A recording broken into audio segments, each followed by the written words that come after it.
S, அந்த electronics communication படித்தேன்ல, அதை எழுதிலாம் பார்த்துருக்கேன். யூஸ் ஆகும். இது 2014 என்ன எழுதியிருக்கேன் நீங்களே படிங்க. எல்லா சூழலிலும் எல்லா மனிதரிடமும் எப்பொழுதும் சொல்லிப்பார், நன்றாக இருக்கிறேன் என்று. துன்பமும் உன்னை பார்த்து துன்பப்படும்.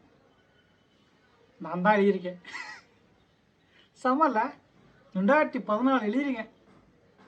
திருப்பி வாசிக்கிறேன். எல்லா சூழலிலும் எல்லா மனிதரிடமும் எப்பொழுதும் சொல்லிப்பார், நன்றாக இருக்கிறேன் என்று. துன்பமும் உன்னை பார்த்து துன்பப்படும். பாலா. சே, கண்ணு கலங்குதுங்க, கண்ணு கலங்குது. கணக்கு வழக்கெல்லாம் பண்ணி வச்சிருக்கேன். அது ஒரு அழகிய கணக்கலாங்க. 10லேருந்து 15 கிலோமீட்டர் சைக்கிள்லேயே போய் ரீசார்ஜ் காசை வாங்குவேன். அந்த கணக்கெல்லாம் மிஸ் பண்ணாமல் எழுதி வச்சு, ஏன்னா ₹1 நமக்கு நான் அந்த ₹100 கிடைக்கிறது என்னவோ ₹2000. அந்த ₹2000க்கு நான் எக்ஸ்ட்ரா சர்வீஸ் சார்ஜ் போட்டு வாங்குவேன். ₹100 ₹5 வாங்குவேன். கிட்டத்தட்ட ஒரு 100 பேர் கிட்ட 90 பேர் தான் வச்சுருப்பாங்க.